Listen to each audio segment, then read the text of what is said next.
Hi everyone. Today we are going to start with the representation of law of diminishing marginal utility, right? So this is the tabular representation of law of diminishing marginal utility. Last lecture में हमने assumptions किए थे, right? assumptions किए थे हमने last lecture में.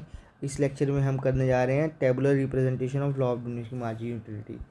तो tabular representation में हम कैसे इसको शो करेंगे कि यूनिट्स ऑफ जो यूनिट्स कंज्यूम किए हैं वो है 9 यूनिट्स. ठीक है, 9 यूनिट्स हमने कंज्यूम कर रखे हैं. 1 2 3 4 5 6 7 8 9. टोटल यूटिलिटी कितना है? पहले कंज्यूम किया तो 10 मिला, दूसरा 18, तीसरा 24, फिर 28 30 30 28 24 18. ठीक है, तो पहले बढ़ रही है, फिर एकदम कांस्टेंट हो जा रही है, फिर घट जा रही है. ठीक है, और मार्जिनल यूटिलिटी कितना है तो आपको पता ही होगा कि टी यू, इसका फॉर्मूला क्या होता है मार्जिनल यूटिलिटी का? इसका होता है change in T U upon change in Q, और T U N minus T U N minus one. ठीक है, मतलब पिछले से आगे वाले को माइनस कर देना. तो यहाँ पे तो 10 ही रहेगा क्योंकि इसके आगे कोई नंबर नहीं है, और इसमें 18 में से 10 गए तो 8 बचा, 24 में से 18 गए तो 6 बचा, 28 में से 24 गए 4 बचा, 30 में से 28 गए 2 बचा, 30 में से 30 गया 0 बचा, 28 में से 30 गया -2, 24 में से 28 गया -4, 18 में से 24 गया -6. राइट? तो आई होप आपको ये पता होगा कि कैसे कैलकुलेट करते हैं. वैसे भी मैंने मार्जिनल यूटिलिटी का कंसेप्ट इसी लेक्चर की वीडियो में इसी सीरीज़ में करवाया है. अगर आपने नहीं देखा तो please go and watch it. Right? तो आप यहाँ पे देख पा रहे होंगे कि जस्ट अ मिनट, हाँ, कि marginal utility falls positively, T U increases. जैसे जैसे मार्जिनल यूटिलिटी फॉल होती है टी यू बढ़ता रहता है. ठीक है, 10 8 6 4, और यहाँ पे 10 18 24 28 30. ठीक है, पॉजिटिवली बढ़ रहा है. Right? T U, as long as T U increases, आप ऐसे ही बोल सकते हैं, as long as T U increases marginal utility remains positive. ठीक है, जैसे ही टी यू मैक्सिमम जाता है और कांस्टेंट हो जाता है, 30 पे आके मैक्सिमम हो गया ना, और कांस्टेंट भी हो गया इस पे. ठीक, तो एम यू जो है वो ज़ीरो बन जाता है. ठीक है, और वहीं जब टी यू घटने लग जाता है, ये देखिए 28 से 24 पे हो गया, 24 से 18 पे हो गया, तो मार्जिनल यूटिलिटी क्या होती है? नेगेटिव हो जाती है.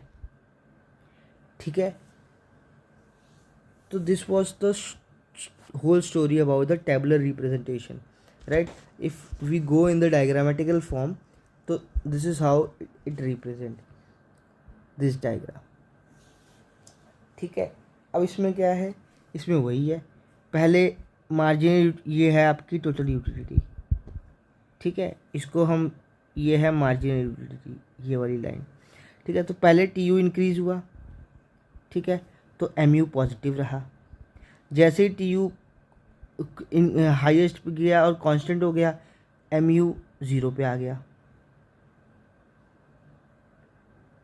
ठीक है, और जैसे ही टी यू गिरने लगा, डिक्रीज होने लगा, मार्जिनल यूटिलिटी नेगेटिव आ गई. ठीक है, तो this was the relation between T U and M U. हम ये अब आगे करेंगे वैसे इसका रिलेशन अच्छी तरह. ठीक है, अगर आपको ये डायग्राम नहीं पसंद आया तो आप ऐसे भी बना सकते हैं. देखिए, मैं बना देता हूँ एक, ये ऐसे ऐसे. ठीक है, ये ऐसे. ठीक है,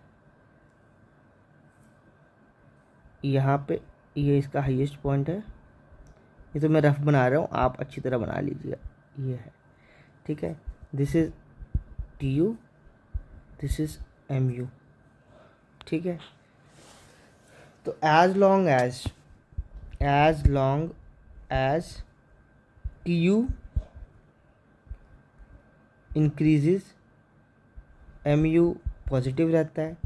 टी यू जब हाईएस्ट पहुंच जाता है, हाईएस्ट, तो एम यू ज़ीरो हो जाता है. और टी यू जब गिरने लगता है तो mu नेगेटिव हो जाता है. This was the whole relation in a summarized form, right? I hope that you have learned it, right? In next topic we are going to do the relationship between tu and mu in a very defined way. but आपको ये diagram, और इसको हम point of saturation भी बोलते हैं, इस वाले पॉइंट को जहाँ पे mu ज़ीरो हो जाता है ना, राइट? तो आपको ये डायग्राम बहुत इंपॉर्टेंटली करना है, इसकी प्रैक्टिस करनी है बार बार, क्योंकि इसका डायग्राम बहुत बार पूछा जाता है. और अगर आपको ये डायग्राम आ गया, जबकि कुछ है नहीं, बेसिक कंसेप्ट हैं बस, तो you will be able to you know, आपको आगे कोई दिक्कत नहीं आएगी, क्योंकि ये बेस काम करता है. आगे जाके हम इसके बारे में थोड़ा और पढ़ेंगे, राइट? सो आई होप आपको ये समझ में आ गया होगा, राइट? अगर आपको किसी भी चीज़ की कन्फ्यूजन है तो you can write me in the comment box. I will reply it in a very short sooner time zone. So till then, bye and enjoy